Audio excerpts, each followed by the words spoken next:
You are listening Acres of Diamonds by Russell H. Conwell, narrated by Litnarrate. Welcome to Litnarrate. Sit back and enjoy classic literature brought to life through narration. Here is a question that has probably crossed your mind more than once, usually late at night when you are staring at the ceiling instead of sleeping. What if the very thing you are searching for, out there, somewhere else, in some other city, some other job, some other relationship, some other version of your life, is actually sitting underneath the floor you are standing on right now?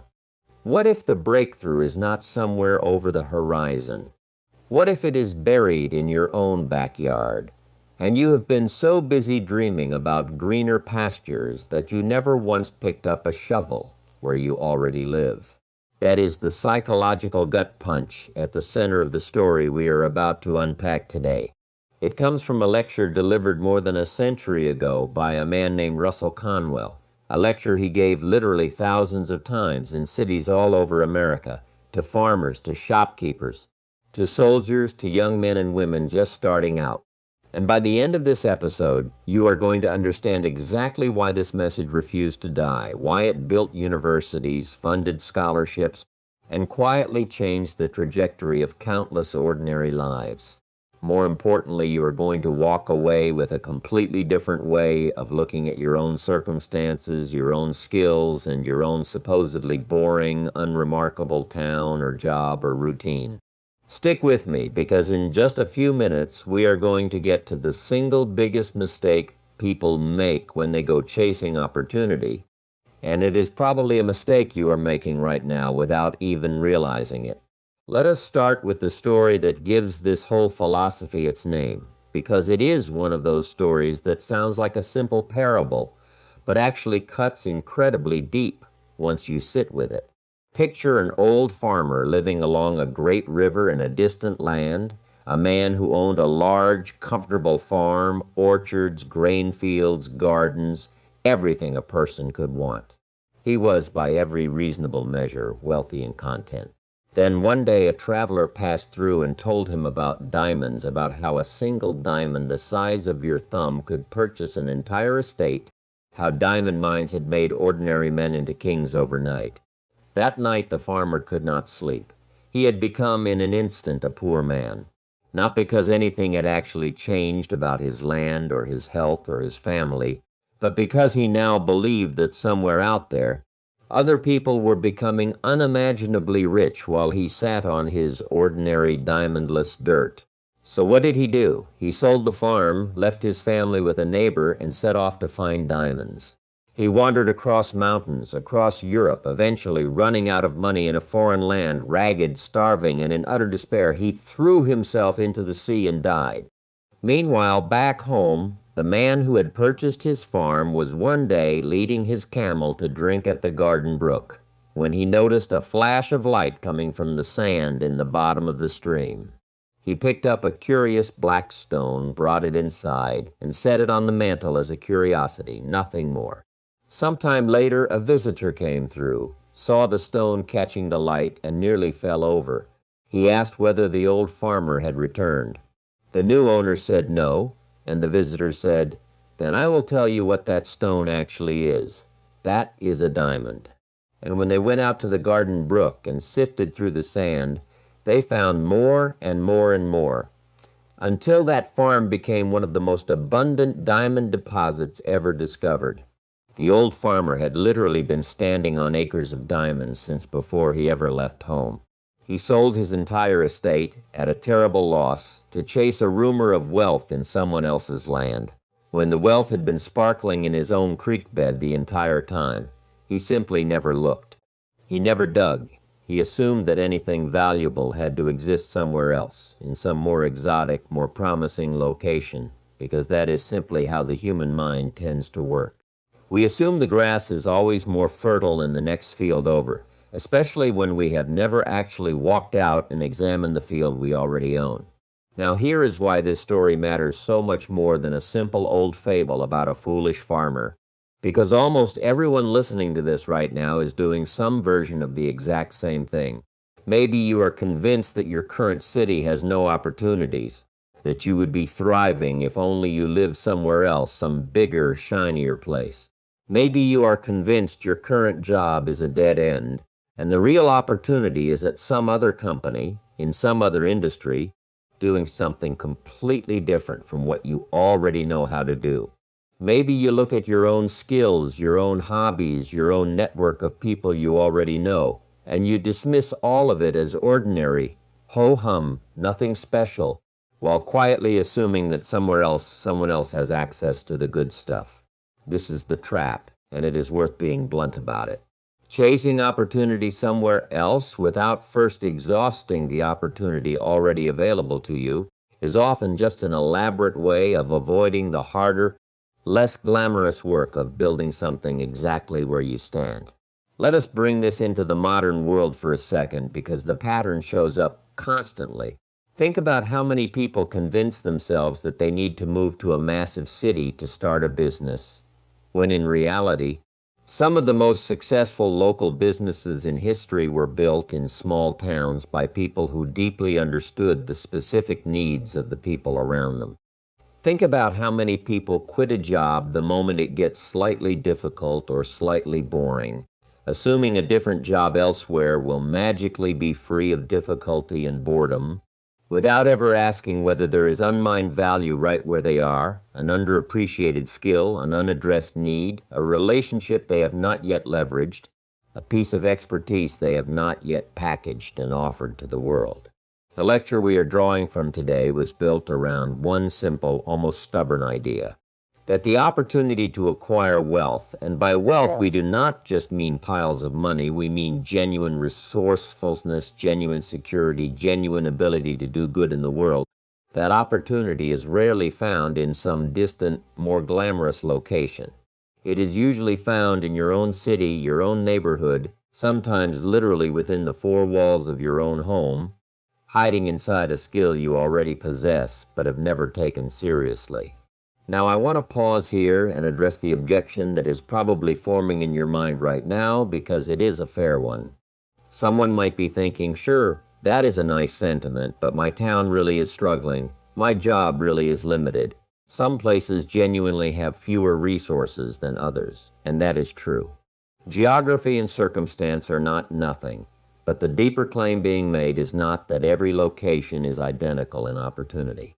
The deeper claim is that most people give up on their current circumstances far too early, before they have actually done the work of surveying what is available, and instead leap towards some imagined greener pasture that more often than not turns out to have its own hidden thorns. There is a sharper point buried inside this old lecture, and it has to do with how we define success and how we judge other people who have it. The original speaker made an argument that shocked some of his more comfortable audiences. He said that for a person to acquire honest wealth is actually a form of public service, not because money itself is holy, but because of what money represents when it is earned honestly, the solving of real problems for real people. If you build a better tool and people pay you for it because it genuinely improves their lives, you have not merely enriched yourself, you have made the people around you better off too. The baker who bakes better bread is doing something good for their neighborhood. The mechanic who fixes cars honestly and fairly is providing real value that keeps people moving, working, living their lives. Wealth honestly acquired through genuine service to others is not something to be ashamed of. It is something to be pursued with clear conscience, provided it is pursued honestly.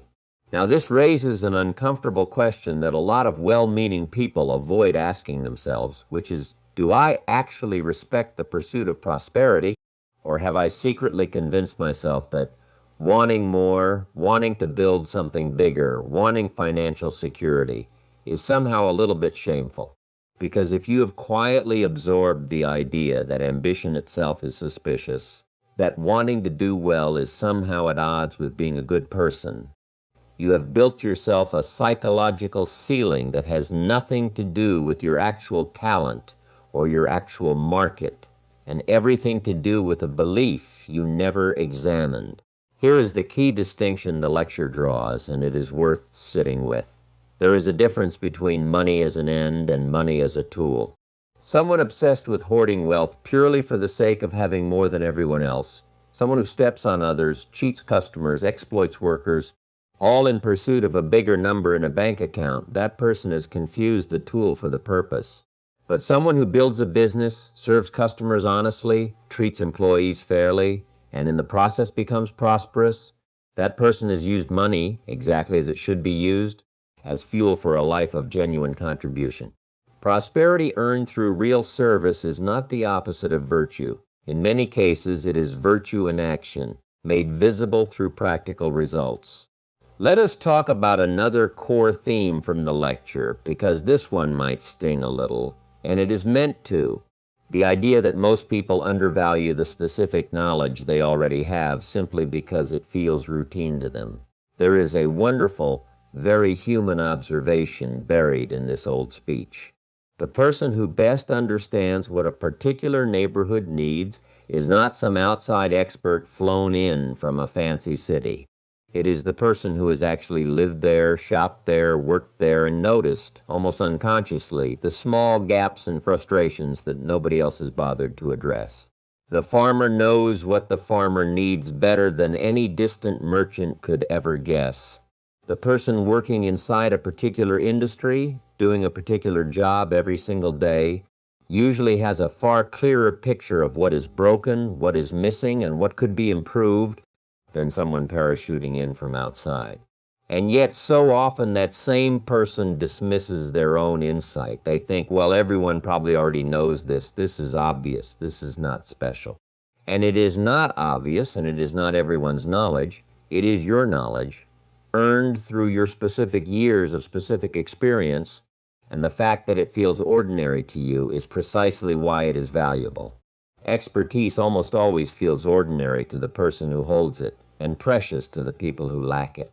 That gap between what feels mundane to you and what feels indispensable to someone else is very often exactly where opportunity is quietly waiting. Let me give you a modern illustration of this idea in action, something you can actually picture. Think about someone who has spent 15 years working in a specific corner of an industry, say logistics or dental care or landscaping or childcare. To that person, the day-to-day frustrations of their industry feel completely mundane, just Tuesday. But to someone outside that industry, those same insights are gold. The person who deeply understands why small landscaping businesses always struggle with scheduling, or why dental offices constantly lose money on missed appointments, or why parents are endlessly frustrated trying to find reliable last-minute childcare, that person is sitting on a small diamond mine of insight, and most of them never think to dig it up because it feels too familiar, too close, too unremarkable. This brings us to one of the sharpest lines in the entire original lecture, something close to this idea that your ability to succeed where you are right now has very little to do with your location and almost everything to do with your willingness to actually look closely at what is already around you. Let us bring in a story from the original lecture that illustrates this beautifully, reshaped here in a fresh way.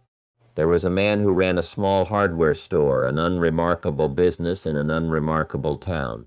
For years, customers would come in asking for things the store did not carry, and he would simply say, "Sorry, we do not have that," and let them walk out the door to find it somewhere else.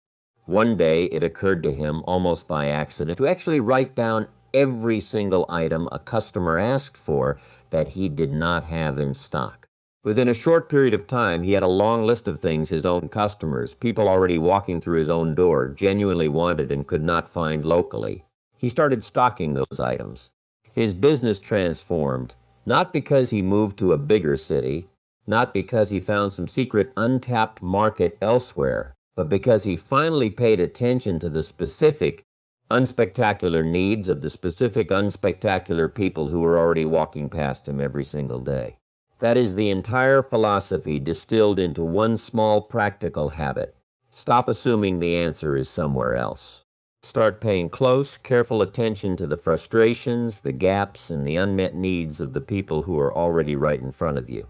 Now let us widen this lens a bit, because the lecture also spends real time addressing a very specific kind of self-sabotage, the belief that greatness requires some rare, exceptional stroke of genius or extraordinary talent that most ordinary people simply do not have. There is a wonderful section in the original material addressing how so-called great men and great women are usually not people who did something wildly different from everyone else. They simply did ordinary things with an extraordinary amount of persistence, attentiveness, and care. The greatness was not in some flash of unattainable brilliance. It was in the willingness to notice something small and then actually follow through on it day after day, long after most people would have given up or gotten distracted chasing something shinier. Here is a challenge worth sitting with honestly. How many ideas have you had over the years, small business ideas, small improvements, side projects, ways to help people around you that you dismissed within about 30 seconds because you assumed they were too small, too simple, too obvious to matter? And how many of those same ideas, had you actually pursued them with steady attention for a year or 2 years or 5 years, might have quietly become the exact foundation you were looking for? We live in a culture obsessed with the idea of the overnight breakthrough, the viral moment, the lucky break. But if you actually study people who build lasting, meaningful success, the far more common pattern is unglamorous. It looks like someone noticing an ordinary problem in an ordinary place among ordinary people and simply refusing to look away from it, refusing to assume someone else would fix it, and instead quietly working on it month after month, long enough for compound effort to start paying off. Let us talk about one more theme buried inside this classic lecture, something that feels remarkably relevant to the modern conversation around comparison and social media, even though it was written generations before either existed. The lecture repeatedly warns against measuring your own worth, your own progress, your own opportunity by glancing sideways at somebody else's circumstances. Think about how much energy gets wasted today scrolling through other people's curated highlight reels, watching people who seem to have found some easier path, some faster shortcut, some more glamorous location, and quietly concluding that your own path must be inferior simply because it looks less exciting from the outside. This exact psychological trap, just with a different delivery mechanism, is precisely what destroyed the old farmer in our opening story. He looked outward, heard about someone else's diamonds, and immediately assumed his own land was worthless by comparison, without ever actually checking. The truth, uncomfortable as it might be, is that almost nobody's success story looks glamorous while it is actually happening. It looks glamorous later, in hindsight, once it has been polished into a tidy narrative. While it is actually unfolding, it usually looks like years of unremarkable effort, small adjustments, quiet persistence, in a place that probably did not look particularly special to anyone watching from outside. So let us bring all of this together into something genuinely practical, because a philosophy without application is just a nice feeling that evaporates by tomorrow morning. First, take an honest inventory of where you currently are, literally and figuratively. Your current job, your current city, your current skill set, your current network of relationships. Before assuming none of it holds value, actually examine it closely, the way you might examine a stream bed you had never bothered to look at before. Ask yourself what problems the people around you complain about repeatedly. Ask yourself what specific knowledge you have accumulated that feels completely ordinary to you but might be rare and valuable to someone else.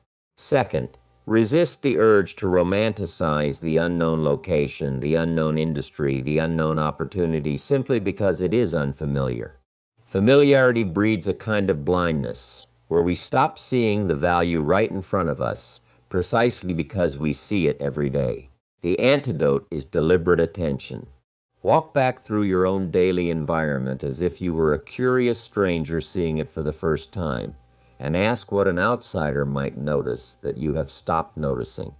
Third, separate the desire for prosperity from any shame you might be quietly carrying about that desire. Wanting financial security, wanting to build something substantial, wanting to provide well for the people you love. None of that is something to apologize for, so long as the path there involves genuine service to other people rather than exploitation of them. Give yourself permission to want more, and give yourself permission to pursue it honestly and openly. Fourth, understand that most breakthroughs do not arrive as sudden lightning bolts of inspiration. They arrive as ordinary observations acted upon consistently over a long stretch of time. The hardware store owner did not have a moment of genius. He had a habit of writing down customer requests, repeated patiently until the pattern revealed itself. Fifth, stop measuring your own timeline and your own location against somebody else's highlight reel. Somebody else's diamonds do not tell you anything meaningful about the value sitting underneath your own feet. The only way to know what is actually there is to look carefully, patiently, in your own soil. Now let us return one final time to that image of the old farmer, standing on his own land, completely unaware of the fortune sitting in his creek bed. It is such a haunting picture precisely because it is so common, replicated in millions of quiet, everyday decisions. People leaving good relationships the moment things get difficult, assuming an easier one exists somewhere else. People quitting promising projects the moment progress feels slow, assuming a faster path exists in some other pursuit. People underselling their own hard-earned expertise because it feels too familiar to be valuable, while paying someone else elsewhere to solve problems they could have solved themselves all along.